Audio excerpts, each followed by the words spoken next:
Ahoy, matey! I just got back from me voyage and discovered many a treasure. Arr, arr, arr, arr, arr, arr. You all know that 2024 is a brat summer. But 2024 is also a pirate summer! Arr, arr, arr, arr, arr, arr. And the reason why it's a brat pirate summer is because I just watched the Pirates trilogy, and that kinda slaps. I really do hate sounding like an old head, but I reached a point in watching these movies where I was like, damn, they really don't make them like this anymore. Lately, I've been in the mood to rewatch a franchise that I'm not really familiar with or one that I haven't seen in quite some time, and it has nothing to do with the fact that I have a fresh letterbox that I need to fill out, and it definitely has nothing to do with the Fortnite skins that just dropped in the shop. It's all just for the love of the game. There's a certain feeling to this trilogy that I didn't really appreciate when I was younger, and I watched these movies, at least 2 of them, when I was a kid, but didn't really get it.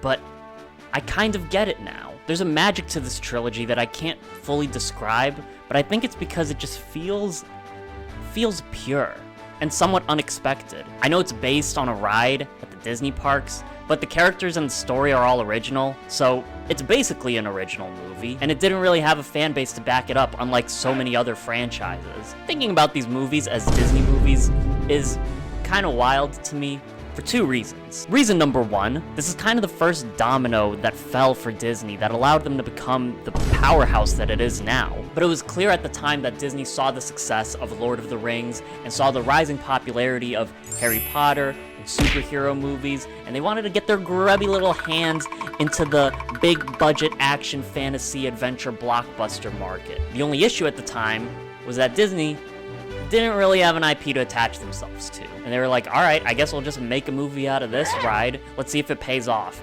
And holy fucking shit did it pay off. Reason number 2, these movies are mature as fuck.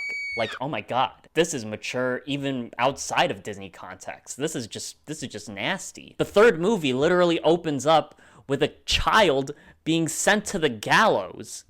Like, that's crazy. But even with the maturity of these movies, the tone feels fun and charming and light and warm. And I think that's my favorite thing about these movies, is that these movies just feel so warm. It's honestly the perfect kind of movie to watch in the summer, not only because it's a big budget action adventure fantasy, oh my god, just shove popcorn in my fucking face, please. With the release of Deadpool and Wolverine, the conversation of just bland, muted color grading and big budget superhero movies, just big budget movies in general, has started to come up again because it's been a conversation since like the mid-2010s or so that people have been starting to notice this shift in color grading in movies and having a very muted, grayish, desaturated look to them. And I love that these movies feel so vibrant and they feel so full of color. The color grading in the Pirates movies is great. And again, it's probably my favorite thing in these movies. The color grading does so much to make the world feel so vibrant and feel so bright. But even scenes that take place at night or in a dark setting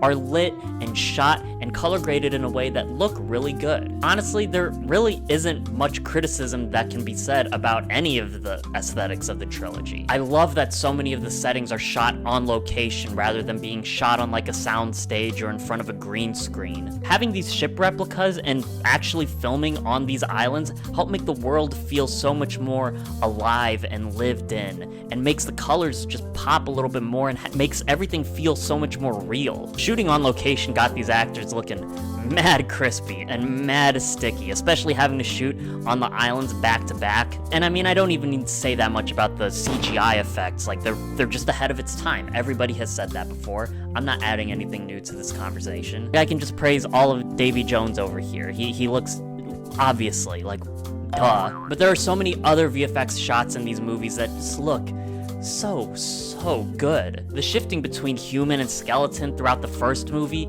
always blows my mind. The makeup of the Flying Dutchman crew, the costumes of all the other characters, the Kraken, oh my god, like it looks so good. This trilogy as a whole was expensive to make, and I like that they look expensive too.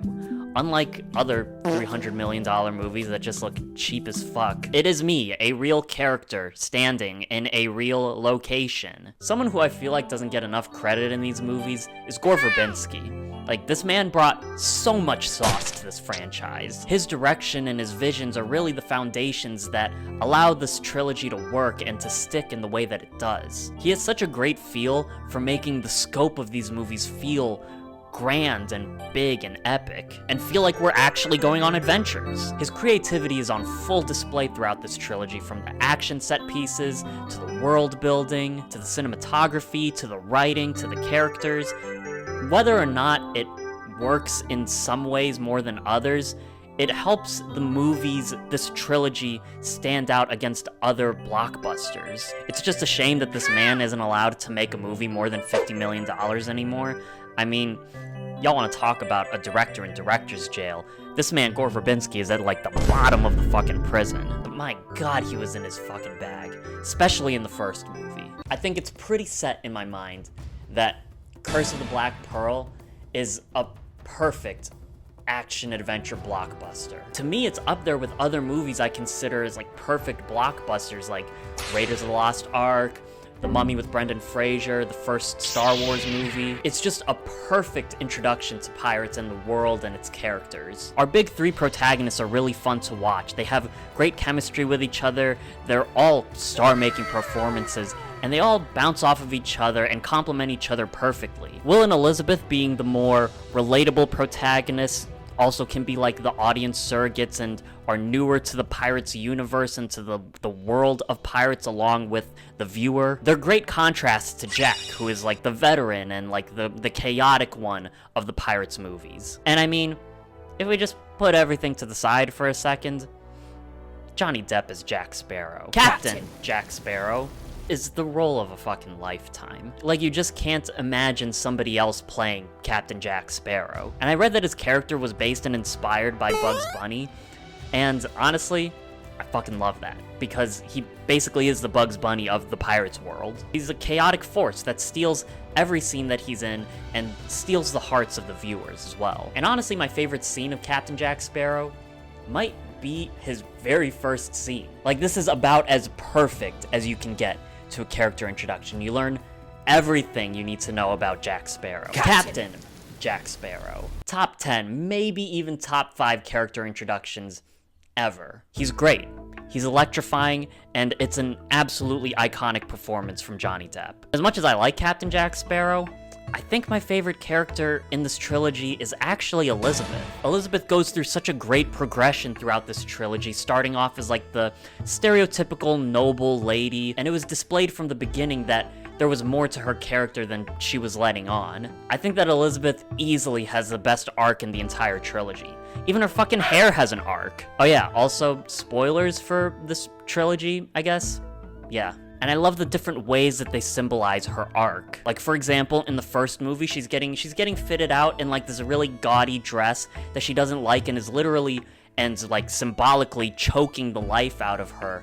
And the only way she gets freed is when she faints into the ocean. And by the beginning of the third movie, she's like dripped the fuck out in this full pirate's arsenal. Just got fucking stacks of guns, dude. She said, "Drip or drown, bitch. I'm the king of the fucking pirates."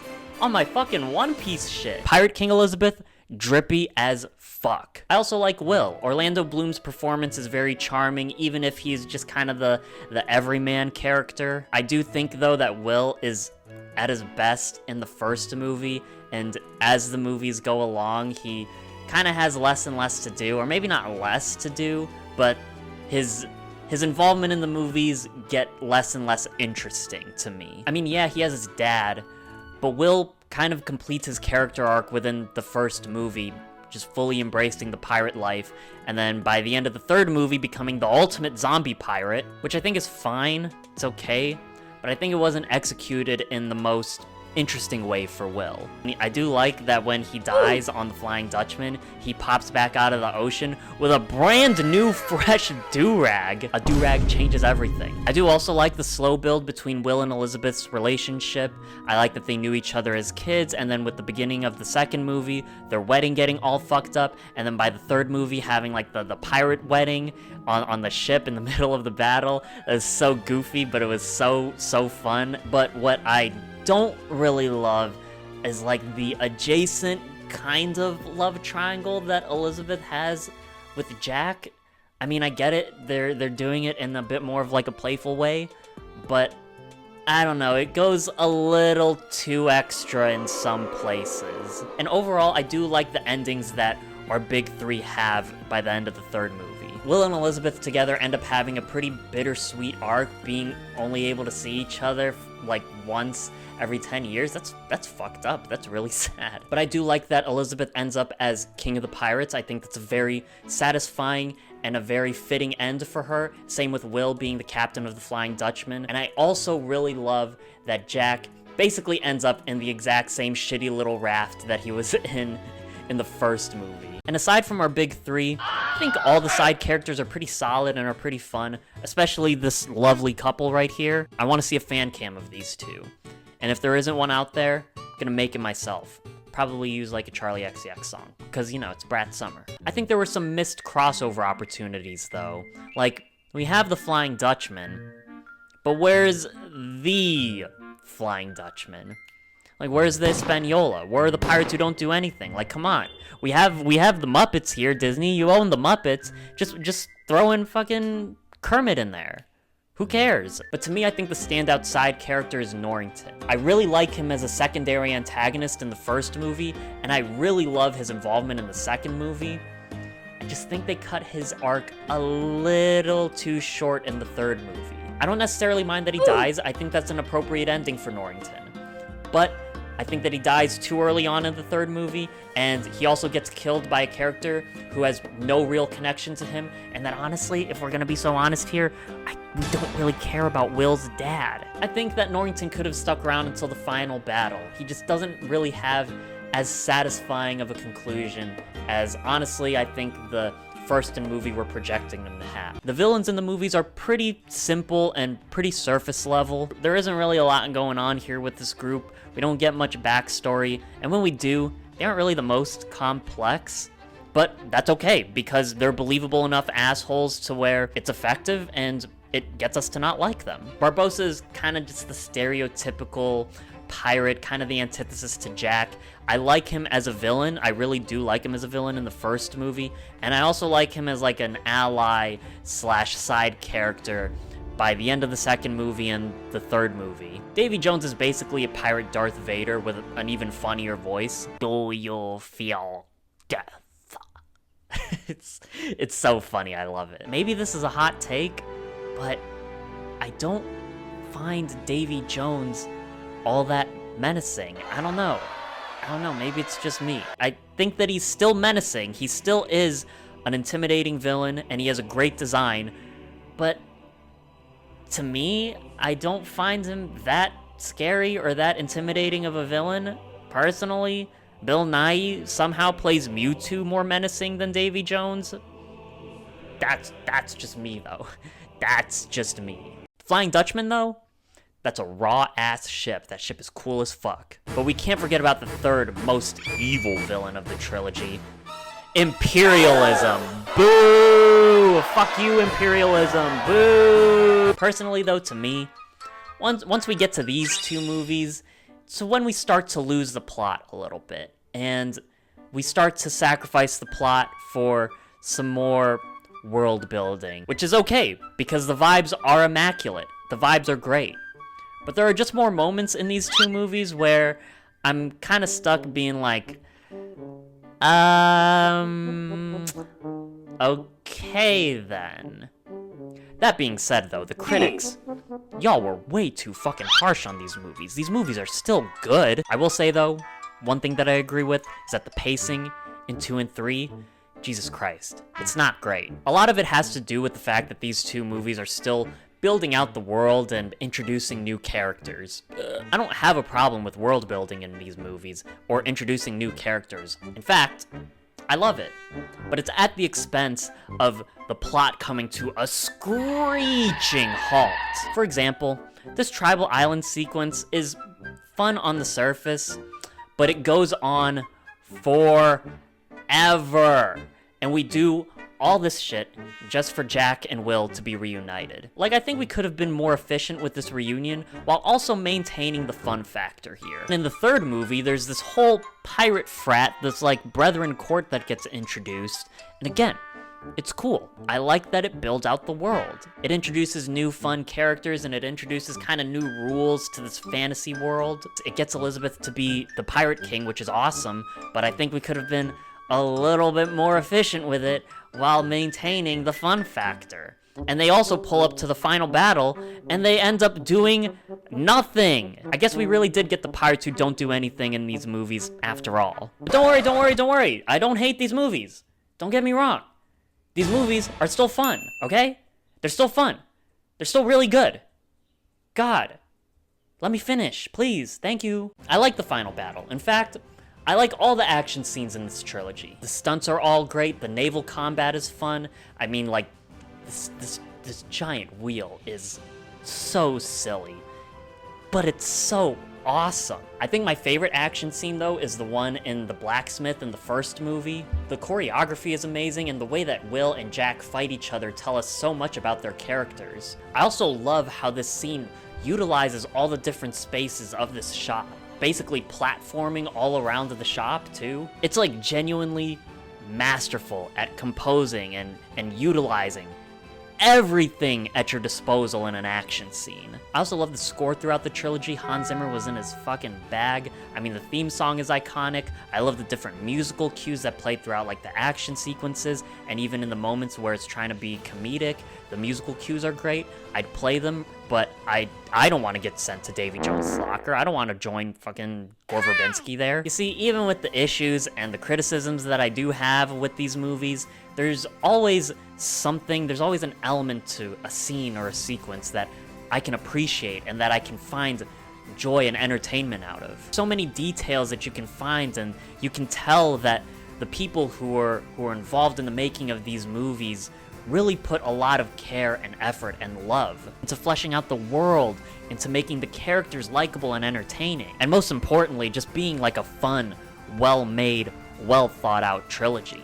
And since this trilogy has ended, it's felt like Disney has been trying to recapture that lightning in a bottle feeling. I mean, they kind of did with Marvel, just in a bit of a different way, and they almost did with Star Wars, but you all kind of know how that ended. I don't need to tell you. But there are so many other movies that Disney was, and still currently are, trying to force out there as their next, like, Pirates franchise starter. And even if some of them were pretty decent, maybe even good, a lot of them were pretty bad.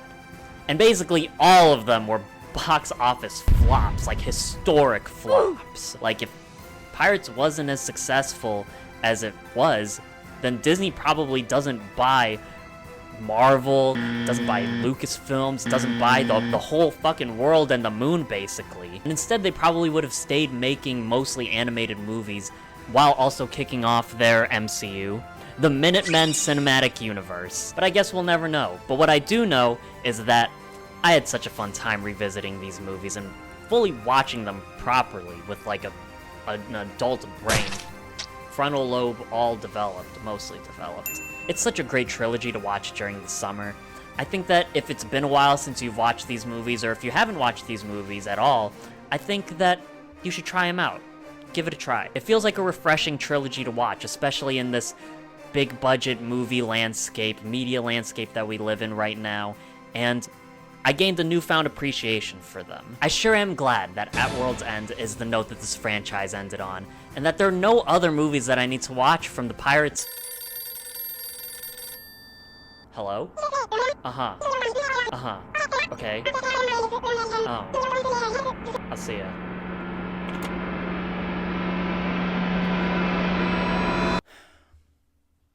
Anyway, I'm feeling a 10 for Black Pearl, I'm feeling an 8 for Dead Man's Chest, and I'm feeling a 7.5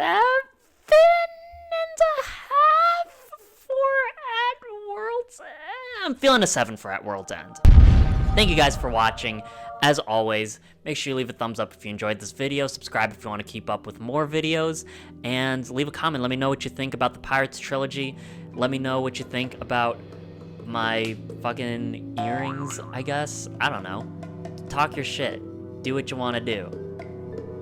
Thank you guys, again, as always, forever. Mwah.